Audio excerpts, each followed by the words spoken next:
This is the new way we work from Fast Company magazine, where we take listeners on a journey through the changing landscape of our work lives and explain exactly what we need to build the future we want.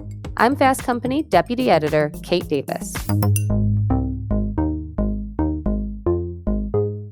In 2020, companies worldwide spent about $7.5 billion on diversity, equity, and inclusion-related efforts, and it's grown every year since, with some projections that it will double to $15.4 billion by 2026. And yet, many companies' progress has been slow or non-existent. And now, with news of layoffs across industries, especially at tech companies, there are signs that we may be poised to backslide. At Twitter, for example, the DEI team has been reportedly cut from about 30 to just 2.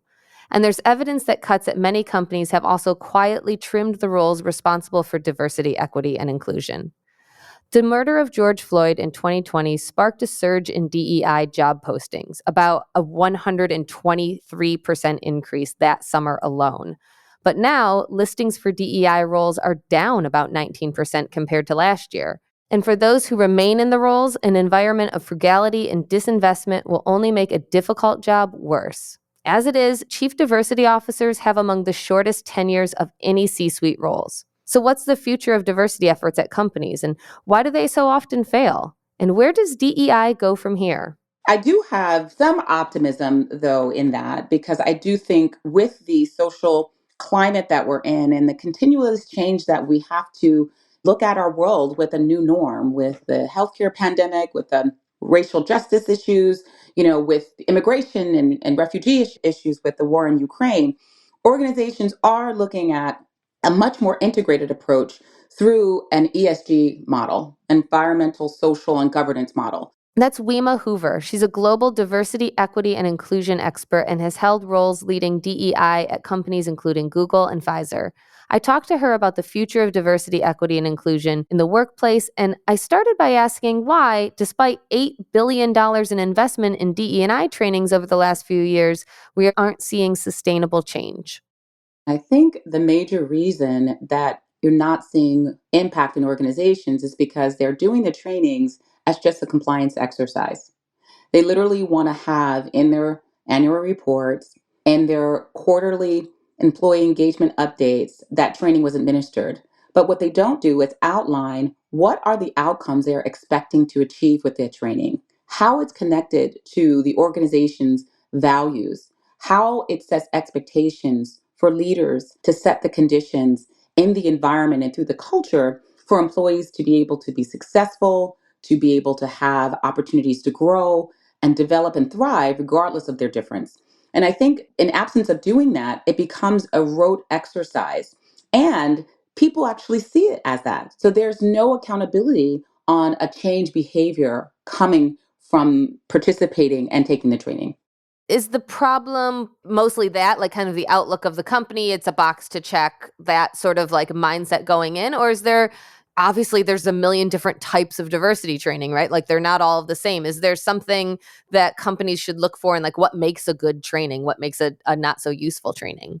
Yeah, that's a great question. And I think it has to be embedded into what the organization outcomes are looking for. So, from the practitioner perspective, it has to be a result of what culture you're trying to create. So, if you do diversity training just to say, this is altruistic, this feels good, we want to have a metric met, you're not going to see the impact. But if you have it really integrated into this is the culture, these are the behaviors, these are expectations, this is a workplace environment that we're creating and that we want to demonstrate, we want to show evidence of, and we want to set expectations, there is where you will see impactful and sustainable results. Tell me what you think about this, because it feels like it's not something, as you said, like a one and done, like you check the box, we did it. For successful training to make an impactful change, is it something that companies need to kind of keep coming back to, check in regularly on? Like how can they, because even if it's like a good training, if you do it once, isn't it easy to kind of like, oh, yes, that made me really think, now I'm going to set it aside and forget about it probably. Yes, it is. However, if you actually train on something that now is going to be implemented and it's going to be actually set in your organization practices and processes, then the training shift from a compliance exercise to actually capability building, to actually building muscle, to actually showing what does good look like and how are we going to teach you to really drive these behaviors, set these conditions, and really shape the team environment, the collaboration, the respect, the equity, and the inclusion involvement of everyone in very thoughtful ways. Yeah, and it does sound like something that managers and employees need to think about on a regular basis too, and like integrate into the way that they work and the way that they think. Absolutely, because then it shifts from being just a training, right, to actually being a reinforcement of the culture. Because really, culture is really what is going to be the linchpin to making sure that what those outcomes that you're looking for in a diversity training actually is embedded into the day-to-day operations and ways of working.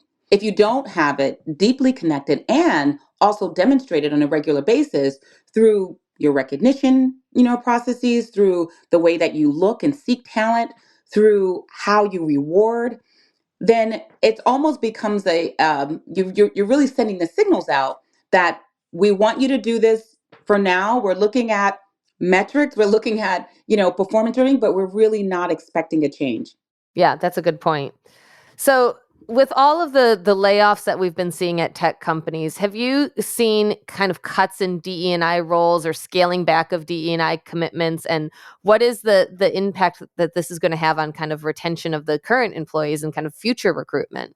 Yeah, unfortunately, you have seen a lot of the reports have come out that now with organizations really right sizing and doing massive cuts and industries where we haven't traditionally seen the reduction in forces at the magnitude we're seeing today, that is the first place that they're looking at, cutting, looking at that diversity role, but shifting it to more an organizational role or having it adjacent to other talent roles like chief talent officer or talent acquisition lead or HR, CHRO. And what the impact of that we're going to see is that then those efforts and those objectives and ambitions are then going to really shift back to what we saw before, which are like temporary agendas, right? That are initiative based. And that is the worst thing that can happen because when they're initiative based, again, they have an expiration date on it and it becomes more of setting this goal, meeting this target, and that's where the efforts lie. I do have some optimism, though, in that because I do think with the social climate that we're in and the continuous change that we have to look at our world with a new norm, with the healthcare pandemic, with the racial justice issues, with immigration and refugee issues with the war in Ukraine, organizations are looking at a much more integrated approach through an ESG model, environmental, social, and governance model. So, although that particular one role in terms of chief diversity officer may be slightly declining, I do see more of an effort and more of an engagement around how are we creating a framework that really speaks to the organization's commitments, their actions, and their values from an environmental, social, and governance so that it is holistic and it can actually be thought of as a framework that will help guide a proactive approach instead of being reactive and having training, doing temporary ambition statements, doing these window dressing, if you will, but having much something more longstanding and sustainable. So you see that companies may be scaling back their DE&I roles, but shifting it to more ESG roles? Shifting it to an ESG approach where you're looking at it collectively and basically really looking at the company's responsibility for really enhancing the communities you're operating in. And that's what you want to do, right? Enhance it from a workforce development, enhance it from a systemic equality, and enhance it from a community engagement. And so this is really encompasses what the world we have been in the last 2 to 3 years. All of those elements are what corporate organizations have had to respond to, and now doing this in a much more thoughtful way and integrated way can again help organizations really have a frame that actually they can determine upfront what is our values, what is our position in terms of the actions we're going to do in the community, how do we show up and making sure that we have the credibility and integrity on our ambitions when it comes to diversity, equity, inclusion for communities, racial justice, LGBTQ, people with disabilities. That can be something that is honed, identified, and then thereby carried out through the actions, regardless of the temperature or climate that we are in. That sounds like a best case scenario, right? A way to kind of shift the thinking to make it more sustainable and more long term. We've covered the business case for a diverse workforce exhaustively, and I hope like by now we can kind of move beyond making the case of like why a diverse and inclusive workforce is good for business. But let's talk a little bit about what's at stake for companies who are looking at right sizing or downsizing or making cuts, and they're looking or thinking about scaling back their DE&I work or their DE&I positions as like not as quote unquote like necessary for the business. What's at stake for companies thinking about things like that?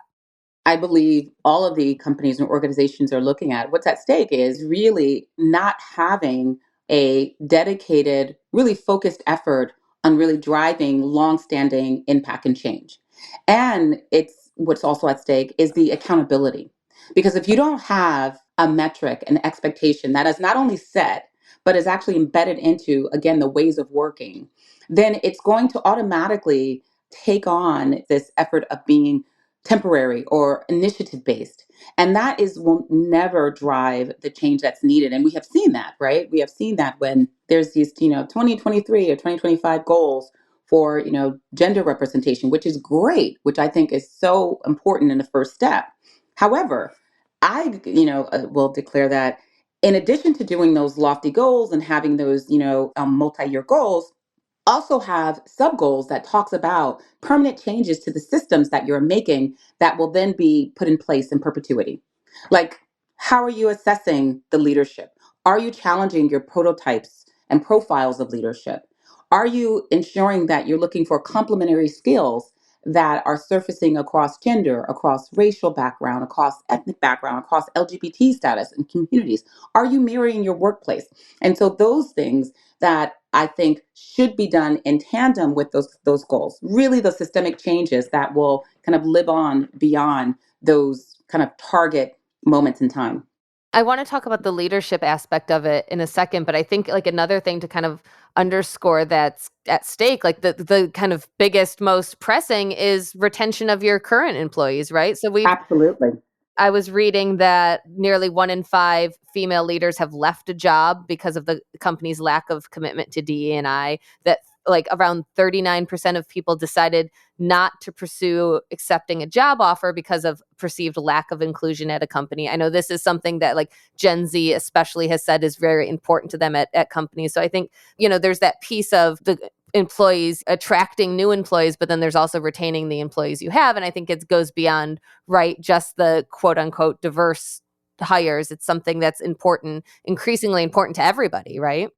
Absolutely. And that is really a result of not only having these commitments and really having that role, but really showing what does it look like in practice? How are we allowing the platform, we are empowering the employees to be able to help shape those conditions? Because I think, what we have seen is a shift from the organizations kind of coming down from high and saying, we are diverse, we believe in diversity, and we promote this style and we're doing this campaign to now hearing from their employees and their communities and women and people of color and people with disabilities and saying, what is the experience that you're looking for? And that engagement of employees, they not only want it, they expect it now. They expect it because, what we have seen over the past few years is that there is no norm. So we have to expect the unexpected. And will they have a platform to shape the environment and their workplaces in ways that will help them be productive, be engaged, involved, and included? Yeah. I mean, and that's, and we cover so much how, employers are trying to figure out how to attract Gen Z workers, how to be appealing. We're still in a tight labor market despite all of the headlines about layoffs and a recession. We're still in a tight labor market and trying to attract and retain people over and over again. DE&I has been shown to be a priority for a lot of workers. Yes, yes. And I do think that it is one right now where the ability to really have that credibility with your employees is so very key and critical. I mean, you think about what happened with Disney last year under the previous CEO leadership when there was legislation in Florida on the Don't Say Gay. And the leadership at Disney at that time felt that they didn't want to have any part, didn't want to be vocal against that, where the employees was like, hey, this is counter to our values. This is counter to our mission and what we espouse to be, and went on strike for 3 days. And the organization, the company suffered huge losses. And so that is becoming so ever increasingly important to making sure that whatever you espouse and you declare externally, it has to be felt first internally by your employees. Yeah, absolutely. And we're seeing more examples of that too. There's, recently all of the New York Times contributors and writers who signed the letter against the representation of trans folks in coverage. Employees are not just going to sit there and, listen to it anymore. They're standing up. Absolutely.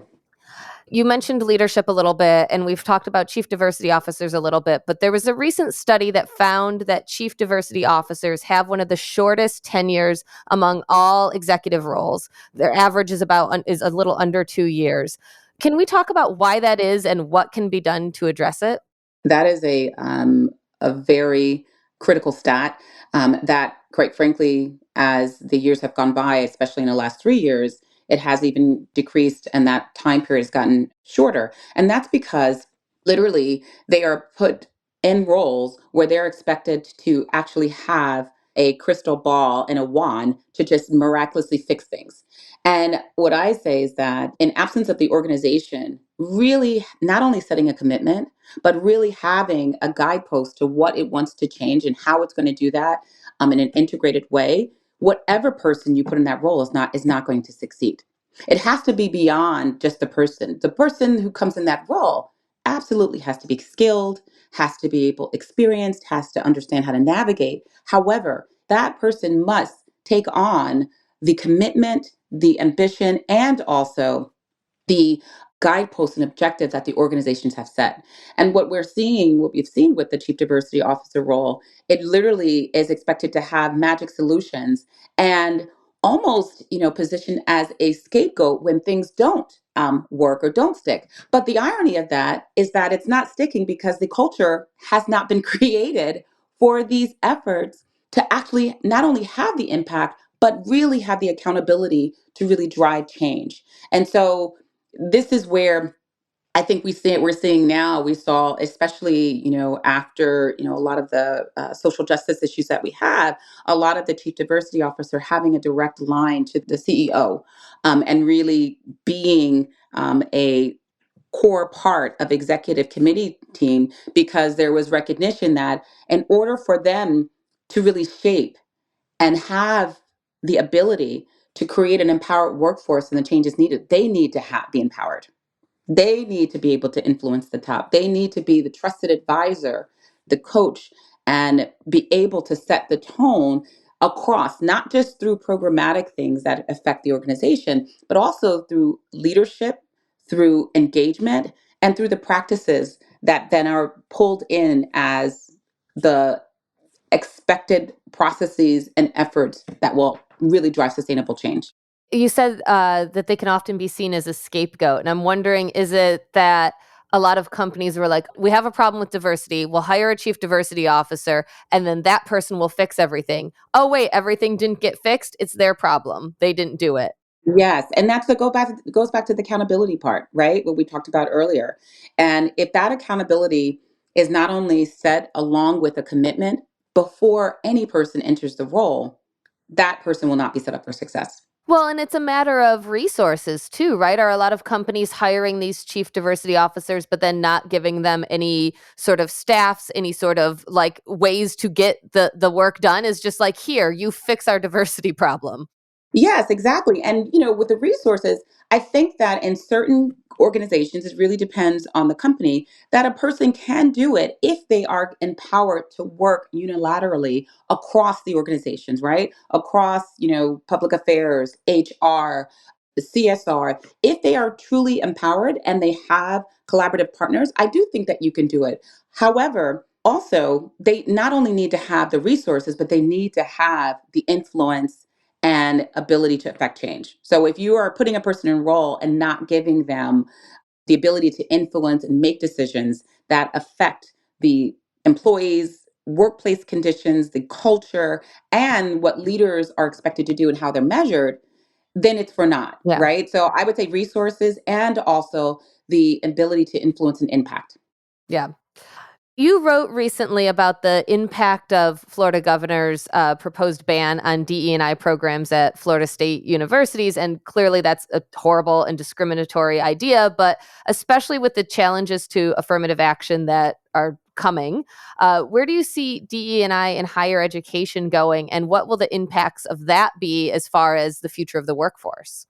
Yeah, that is a very daunting outlook, but one do I do have some optimism where I think that the impact, because it's being raised at such a high level, I think we are also seeing equally the opposition to that, saying that we have to and we will make sure that diversity, equity, inclusion, and an accurate historical depiction of our country's history needs and must be and will be centered in the academia.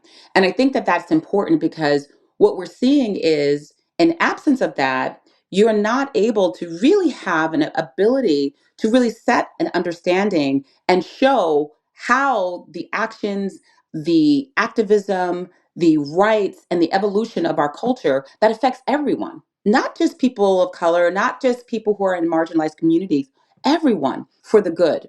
So we see the impact of civil rights that has had on, the LGBT journey. We have seen that how it's had on people with disabilities. I mean, these things are not happening in isolation of each other. And that's why we have equally, despite what's happening in Florida, we are still seeing, that being challenged and actually being centered, because we know that if we don't talk about and understand our history, not only are we doomed to repeat it, we will regress on all of the social advances and equitable practices that we have seen that has really made our country not only flourish, but be a powerhouse by having the ability to leverage the wonderful experience and diversity and perspectives of our country. Despite these challenges in Florida and in general of teaching these issues in school, that it's going to happen despite that, that educators and students are kind of rallying for this anyways? Yeah, I think what we're not only seeing is educators and students, but you're seeing also parents, community organizers, school boards that are trying to shape and really have the alternative. And what I think that we'll see more of is like community organizations taking that charge, using opportunities like public library sessions, community organizations through heritage months like Black History Month, like Women's History Pride Month, to really have a voice and go from being just activity driven to really talking about the experiences of these communities and how it shaped the world that we live in today. And you're seeing kind of evidence of that. And one of the things I posted today was on the Crown Act. The Crown Act is the legislation around race-based hair discrimination that has been passed in 20 states. And now what that has done, that's being led, wonderful, being led by, Dove, that actually went to the states and organizations to support it. But it's allowing people to tell stories in a way that actually shapes their experience and know how that led to inequitable treatment, has led to being not having opportunities, being not included, having discrimination against them. And we will absolutely see more of this that hopefully will change and shift into legislative results that the states can really then become more empowered and have the ability to fight against these unfortunate efforts to minimize and not focus on DEI. I love that you're such an optimist because it is easy to feel discouraged when horrible proposals come up like this. And they do feel there's been so much, for example, so much anti-LGBTQ legislation in the last several years. I think you're right that there's, whenever there is these things, there is so many people empowered to work around it, to figure out a solution. It raises the issue and gives it even more attention and hopefully then pushes through more change. Yeah, and actually it forces, I think, our community and those, in our society, like myself, who are passionate about change, to really look for alternative ways to ensure that it stays not only top of mind, but an active pursuit of justice and equality. This is where we saw this in the Marriage Equality Act and the advocates' briefs. When that happened, when was that, like 8 years ago? And that's when corporate organizations actually, it shifted from being a federal legislation to now corporate organizations saying, we're not supporting this because we value all of our employees, and the LGBT will have this experience. And I do think that it challenges us to think about how do we affect societal change in ways that will not allow, right, small microcosms of society like, Florida, to really take place, and that, we will persevere and really pull for social justice. On the marriage equality, I always think about when we covered, we did a package several years ago called Out at Work, and it was, stories of people grappling with coming out or not coming out at work. And as part of that, we talked about how sometimes businesses can actually help lead that social change, that private businesses were adding domestic partner benefits long before marriage equality became. Absolutely. And that goes back to exactly what we were talking about when it's like, this is what employees want. This is how you recruit and retain. We saw evidence of that with Roe v. Wade as well, right? When you have legislation coming down that will disproportionately affect, one particular gender in your workforce. And so you had to, in the same vein, organizations like shift their benefits and their policies to making sure that women have fair and equitable access to the health care that they needed. I know it's kind of tricky predicting the future, but just to end, I'd be interested to hear your kind of what's the best case scenario for the future of DE&I work, and what's your worst case scenario? Like, what is the, mistakes that companies could make in this moment and set us back, and what is the right moves that companies could make and continue us forward? That's a great question. So I just want to also preface this. I'm optimistic because I have to be, right? Because there's work out there that has to be done. And you have to have that internal motivation and drive to know that change is on the horizon and really stay the course. And I think for organizations, the worst case scenario is there's a regression to looking at diversity, equity, inclusion as just a moment in time, as just a Black History Month celebration, as just a Women's History Month, and really undervalue and not tap into the richness, the beauty, and how having diversity in a flourishing community and organization that empowers employees to not only be their authentic selves, but to lead in that way, to really drive creativity and innovation, to minimize, the groupthink, that they focus on the dividends and the assets of diversity rather than being initiative, temporary in time, and metrics driven. I do think on the positive, what we're seeing is what I shared about earlier, that organizations are now understanding that being reactive and really having a knee jerk reaction to a lot of the things that are going on in our world with social issues, with global issues, that they're taking a perspective of being thoughtful and really kind of sitting and doing some introspection on what are our values, what does our mission and vision look like, and how does that meet our commitment to our society. And you're seeing more of that in this, collective and integrated and ESG approach. So that also is the positive outlook that I see. Great. Well, Wema, thank you so much for joining me. This is such an interesting and energizing conversation. Well, thank you, Kate, and thank you for all that you're doing. It's been a pleasure.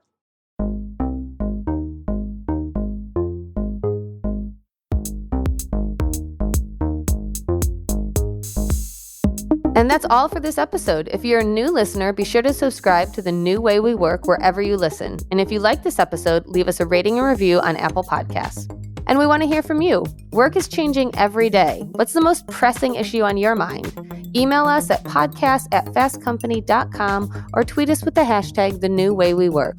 The New Way We Work was produced by Joshua Christensen with editing by Nicholas Torres.